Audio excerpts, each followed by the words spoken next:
بسم اللہ الرحمن الرحیم۔ پیارے دوستوں، انم اسلامک ورلڈ میں آپ سب کو خوش آمدید۔ پیش خدمت ہے حضرت یوسف علیہ السلام چوتھا حصہ۔ جب حضرت یوسف علیہ السلام کو قید خانے میں ڈال دیا گیا تو آپ کے ساتھ ساتھ 2 اور نوجوان بھی جیل میں داخل ہوئے۔ ان میں سے ایک ساقی تھا جو بادشاہ کو شراب پلایا کرتا تھا، اور دوسرا بادشاہ کا باورچی جو بادشاہ کے لیے کھانا پکایا کرتا تھا۔ دونوں پر ہی یہ الزام تھا کہ دونوں نے بادشاہ کو زہر دینے کی کوشش کی ہے۔ ایک دن دونوں نوجوانوں نے خواب دیکھا۔ ایک نے کہا، اے یوسف علیہ السلام، میں نے خواب دیکھا ہے کہ میں ایک باغ میں ہوں اور انگوروں کو نچوڑ کر بادشاہ کو شراب پلا رہا ہوں۔ اور دوسرے نے کہا، میرے سر پر روٹیوں کا ٹوکرا ہے اور ان میں سے پرندے نوچ نوچ کر کھا رہے ہیں۔ ہم آپ کو سچا انسان سمجھتے ہیں، آپ ہمیں ہمارے خوابوں کی تعبیر بتا دیں۔ حضرت یوسف علیہ السلام نے کہا کہ اے میرے بھائیوں، میں تم دونوں کے خوابوں کی تعبیر جانتا ہوں۔ مجھے میرے اللہ تعالیٰ نے یہ علم عطا فرمایا ہے۔ میرے دوستو، تم میں سے جس نے یہ خواب دیکھا ہے کہ وہ بادشاہ کو شراب پلا رہا ہے، وہ اپنی خدمت پر اپنی نوکری پر بحال ہو جائے گا اور بادشاہ کو شراب پلایا کرے گا۔ اور جس نے یہ خواب دیکھا ہے کہ اس کے سر پر روٹیوں کا ٹوکرا ہے اور اس میں سے پرندے کھا رہے ہیں، تو اس کو سولی پر لٹکا دیا جائے گا۔ کچھ دنوں کے بعد بالکل ایسا ہی ہوا۔ ساقی رہا ہو گیا اور باورچی کو سولی پر لٹکا دیا گیا۔ جب ساقی رہا ہو رہا تھا تو حضرت یوسف علیہ السلام نے اس سے کہا، رہا ہونے کے بعد اپنے بادشاہ سے میرا ذکر ضرور کرنا کہ یوسف نامی کا ایک انسان زندان میں بغیر کسی جرم کے پڑا ہوا ہے۔ ساقی نے وعدہ کیا کہ میں بادشاہ کے سامنے آپ کا ذکر ضرور کروں گا۔ لیکن جب وہ جیل سے رہا ہوا تو شیطان نے اس کے دماغ سے یہ بات نکال دی اور وہ بھول گیا۔ اس طرح حضرت یوسف علیہ السلام کو مزید کچھ سال جیل میں گزارنے پڑے۔ آپ علیہ السلام نے کل ملا کر 14 سال جیل کاٹی۔ ساقی اپنی خدمت پر مامور رہا۔ ایک دن بادشاہ نے خواب دیکھا کہ 7 موٹی گائیں ہیں اور وہ ایک سرسبز میدان میں چڑھ رہی ہیں۔ اچانک 7 دبلی اور پتلی گائیں نکلی اور ان پتلی گایوں نے 7 موٹی گایوں کو کھا لیا۔ اس کے بعد بادشاہ نے دوسرا خواب دیکھا کہ 7 سرسبز بالیاں ہیں اور ان سرسبز بالیوں کو 7 خشک بالیوں نے کھا لیا۔ بادشاہ گھبرایا ہوا بیدار ہوا۔ مصر کے دانشوروں سے اس خواب کی تعبیر دریافت کی، لیکن دانشوروں کی سمجھ میں تعبیر نہ آئی۔ دانشمندوں نے جواب دیا، یہ پریشان کن خواب ہے، ایسے پریشان کن خوابوں کی تعبیر ہم نہیں جانتے۔ کافی تلاش کرنے کے باوجود بادشاہ کے خوابوں کی تعبیر کوئی نہ بتا سکا۔ آخرکار ساقی کو یاد آ گیا کہ حضرت یوسف علیہ السلام نامی ایک شخص زندان میں پڑا ہوا ہے جو خوابوں کی تعبیر جانتے ہیں اور جنہوں نے میرے خواب کی سچی تعبیر مجھ کو بتائی تھی۔ پھر ساقی نے بادشاہ سے ذکر کیا۔ ساقی نے بادشاہ سے کہا، بادشاہ سلامت، میں ایک ایسے انسان کو جانتا ہوں جو خوابوں کی سچی تعبیر بتا سکتا ہے۔ اگر آپ اجازت دیں تو میں اس کے پاس زندان میں چلا جاؤں؟ بادشاہ نے اجازت دے دی۔ اب ساقی حضرت یوسف علیہ السلام کے پاس زندان میں پہنچا اور عرض کی، اے یوسف، آپ بہت بڑے سچے ہیں، آپ ہمیں اس خواب کی تعبیر بتلائیے۔ تو ساقی نے خواب حضرت یوسف علیہ السلام کو بتایا۔ حضرت یوسف علیہ السلام کا کمال، صبر و استقلال اور جلال القدر کا اندازہ کیجئے کہ ساقی کو ملامت بھی نہ فرمایا اور کئی برسوں کی بھولنے کی بنا پر نہ جھٹکا اور نہ ہی اپنے الہامی علم پر غور کیا۔ اسی وقت خواب کی تعبیر بتا دی۔ پھر ساقی نے یہ سارا معاملہ بادشاہ کو سنایا۔ بادشاہ نے ساقی کی زبان سے پہلے بھی کچھ جملے حضرت یوسف علیہ السلام کی تعریف میں سنے تھے۔ پھر تعبیر کا معاملہ دیکھ کر ان کے علم اور دانش مندی اور جلالت القدر کا قائل ہو گیا اور نہایت اشتیاق کے ساتھ کہنے لگا کہ اس شخص کو میرے پاس بلا کر لاؤ۔ جب بادشاہ کا قاصد حضرت یوسف علیہ السلام کے پاس پہنچا اور بادشاہ کی طلب کا اشتیاق سنایا تو حضرت یوسف علیہ السلام نے قید خانے سے باہر آنے سے انکار کر دیا اور فرمایا، اس طرح تو میں جانے کو تیار نہیں ہوں، پہلے میرے جرم کی تحقیق کر لیں، جس بنا پر مجھے قید کیا گیا تھا۔ تو تم اپنے آقا کے پاس جاؤ اور ان سے کہہ دو کہ پہلے وہ تحقیق کریں کہ ان کا معاملہ کیا تھا، جنہوں نے اپنے ہاتھ کاٹ دیے تھے۔ پہلے یہ بات صاف ہو جائے کہ انہوں نے کیسے کچھ مکاری کی تھی، اور میرے پروردگار تو ان کی مکاریوں سے خوب واقف ہے۔ عزیز مصر جس نے حضرت یوسف علیہ السلام کو خریدا تھا، اس نے آپ علیہ السلام کے ساتھ اچھا برتاؤ کیا تھا اور احترام کرتا رہا، اس لیے حضرت یوسف علیہ السلام نے اس کی بیوی یعنی زلیخا کا نام نہیں لیا بلکہ مصر کی عورتوں کا تذکرہ فرمایا۔ اس معاملے میں بی بی زلیخا کے ساتھ ان عورتوں کی سازش تھی، اور ان کی سازش کے بنا پر ہی حضرت یوسف علیہ السلام کو قید کر دیا گیا تھا۔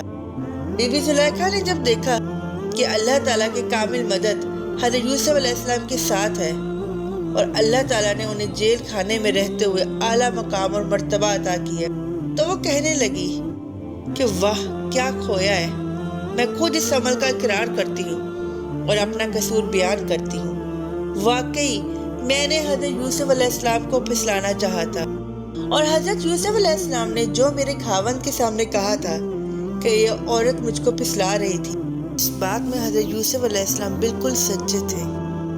میں خود اقرار کرتی ہوں کہ وہ قصور میرا تھا، تاکہ میرے خاوند کو بھی معلوم ہو جائے کہ حضرت یوسف علیہ السلام پاک دامن ہے۔ حضرت یوسف علیہ السلام کی پاک دامنی کی وجہ سے میں بھی پاک دامن رہی ہوں۔ یہ سچی بات ہے کہ خیانت کرنے والوں کی اور مکاروں اور دغا بازوں کو اللہ تعالیٰ فروغ نہیں دیتا۔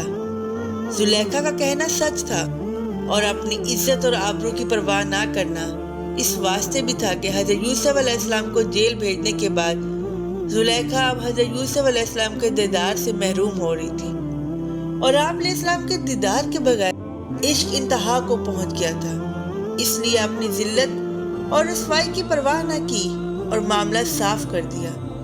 بادشاہ پر جب حقیقت حال معلوم ہوئی تو اس کے دل میں حضرت یوسف علیہ السلام کی عظمت اور جلالت کا سکہ بیٹھ گیا، اور ساقی کے حسن عقیدت کے ساتھ حضرت یوسف علیہ السلام کی عقل اور دانشمندی کا ذکر اپنے خواب کی دل کو لگتی ہوئی تعبیر اور عظمت نفس، یہ سب معمور تھے کہ جنہوں نے مل کر بادشاہ کو اس بزرگ ہستی کے دیدار کا عاشق بنا دیا۔ پھر وہ کہنے لگا، اسے جلدی میرے پاس لاؤ کہ میں اس کو خاص اپنے کاموں کے لیے مقرر کر دوں۔ پھر حضرت یوسف علیہ السلام پاک دامنی کے ساتھ جیل خانے سے باہر نکل آئے۔ جب بادشاہ سے بات ہوئی تو بادشاہ حیران رہ گیا کہ اب تک اس کی راست بازی، امانت داری اور وفا عہد کا کچھ تجربہ ہو گیا، اور عورتوں کی زبان سے، خاص کر بی بی زلیخا کی زبان سے، پکی دیانت داری اور امانت داری کا یقین ہو گیا۔ اور پھر بادشاہ سمجھا کہ ان کی عقل، دانش اور وفاداری بے تغییر ہے، اس لیے بڑی مسرت کے ساتھ بادشاہ نے کہا، بے شک آج کے دن سے اب ہماری نگاہوں میں بڑے صاحب اقتدار ہے۔ بادشاہ نے حضرت یوسف علیہ السلام سے دریافت کیا کہ میرے خواب میں قحط سالی کا ذکر ہے، اس کے متعلق مجھے کچھ تدابیر اختیار کرنی چاہیے۔ حضرت یوسف علیہ السلام نے کہا کہ اپنی ملکت کے خزانوں پر مجھے مختار کر دے، میں حفاظت کر سکتا ہوں۔ چنانچہ بادشاہ نے ایسے ہی کیا۔ حضرت یوسف علیہ السلام کو اپنی مملکت کا امین اور کفیل بنا دیا، اور شاہی خزانوں کی کنجیاں ان کے حوالے کر دیں اور عام مختار بنا دیا۔ خواب کی تعبیر کچھ یوں تھی کہ پہلے 7 سال مصر میں شدید بارش ہو، خوب فصلیں اگے گی، خوب غلہ اور اناج پیدا ہوگا، اور اگلے 7 سال سخت خشک سالی اور قحط پڑ جائے گا۔ اللہ تعالیٰ کی شان دیکھیں کہ ایک وقت حضرت یوسف علیہ السلام کو ان کے بھائیوں نے کنویں میں ڈال دیا تھا، اس کے بعد غلامی کی حالت میں تاجروں میں ناقص اور کم قیمت میں فروخت ہوئے، پھر عزیز مصر کے گھر کے مختار ہو گئے، پھر مجرموں کی طرح قید خانے میں چلے گئے، اور کچھ مدت جیل میں ڈال کر پھر شاہی خزانوں کا مختار بنا دیا۔ بادشاہ نے حضرت یوسف علیہ السلام سے کہا کہ اب اس کا کیا بندوبست ہونا چاہیے؟ حضرت یوسف علیہ السلام نے فرمایا کہ تمام ملک مصر میں کسانوں سے کہہ دیجئے کہ خوب کوشش کریں، خوب زراعت کریں، اور اگر سستی ہوئی تو بڑا نقصان ہوگا۔ 7 سال میں خوب غلہ پیدا کریں اور اس کو گوداموں میں بھر دیں۔ یہ باتیں سن کر بادشاہ حیران ہوا اور کہا کہ یہ عظیم و شان کام میں کس کے سپرد کروں؟ یوسف علیہ السلام نے فرمایا کہ یہ عمل عظیم میرے حوالے کر دیں۔ بادشاہ نے خوشی خوشی سے یہ کام حضرت یوسف علیہ السلام کے سپرد کر دیا اور ملک کے تمام خزانوں پر آپ علیہ السلام کو مقرر کر دیا۔ اس کے بعد عزیز مصر فوت ہو گیا اور حضرت یوسف علیہ السلام کو مختار کل بنا دیا۔ حضرت یوسف علیہ السلام نے ایک وسیع مکان بنوایا اور تمام غلہ اس میں جمع کر دیا۔ اس طرح 7 سالوں کے لیے پیداوار جمع ہو گئی۔ پھر ایسا قحط پڑا کہ بھوک کی شدت میں ساری دنیا مبتلا ہو۔ خود حضرت یوسف علیہ السلام نے کبھی پیٹ بھر کر کھانا نہ کھایا، مسکینوں اور غریبوں کو کھلاتے رہے۔ غنی فقیر سب دبلے پتلے ہو گئے۔ جو لوگوں کا مال و متاع تھا سب ختم ہو گیا۔ مصر کے سب لوگوں نے اپنی جان کو غلامی میں دے کر کھانا پینا شروع کیا۔ مصر کے سب لوگ حضرت یوسف علیہ السلام کے غلام ہو گئے، لیکن حضرت یوسف علیہ السلام نے قحط ختم ہونے پر سب لوگوں کو آزاد کر دیا۔ جب قحط کا اثر تمام مصر اور اس کے اطراف کے ممالک میں عام ہو گیا تو پتہ چلا کہ مصر میں اناج ملتا ہے۔ پھر اناج کے وصول کے لیے قافلے مصر جانے لگے۔ حضرت یوسف علیہ السلام کے بھائیوں نے اپنے والد محترم حضرت یعقوب علیہ السلام کی خدمت میں عرض کیا کہ مصر میں عزیز مصر نے گلے کا انبار کھولا ہوا ہے، اجازت ہے تو ہم بھی جو کچھ ہمارے پاس ہے لے کر جائیں، وہاں سے اناج لے کر آئیں۔ حضرت یعقوب علیہ السلام نے اجازت دی۔ سوائے بنیامین کے سب بھائی اپنی اپنی اونٹنیوں پر سوار ہو کر مصر کی طرف روانہ ہو گئے۔ جب برادران یوسف والد کی اجازت سے مصر پہنچے تو آپ علیہ السلام نے ایک نگاہ میں ہی ان کو پہچان لیا، اور ان میں سے کسی نے بھی آپ علیہ السلام کو نہ پہچانا، کیونکہ آپ ان سے بچپن میں جدا ہوئے، سوداگروں کے ہاتھ فروخت کیا تھا۔ ان کے تو وہم و گمان میں بھی نہ تھا کہ یہ وقت آ سکتا ہے۔ وہ بچہ جسے غلامی کی حالت میں بیچ دیا تھا، آج وہ عزیز مصر بن سکتا ہے۔ ادھر حضرت یوسف علیہ السلام نے طرز گفتگو بھی اس ادا سے کی کہ تم کہاں کے رہنے والے ہو اور میرے ملک میں کیوں آئے ہو؟ انہوں نے کہا کہ ہم نے سنا ہے کہ آپ اناج عطا فرماتے۔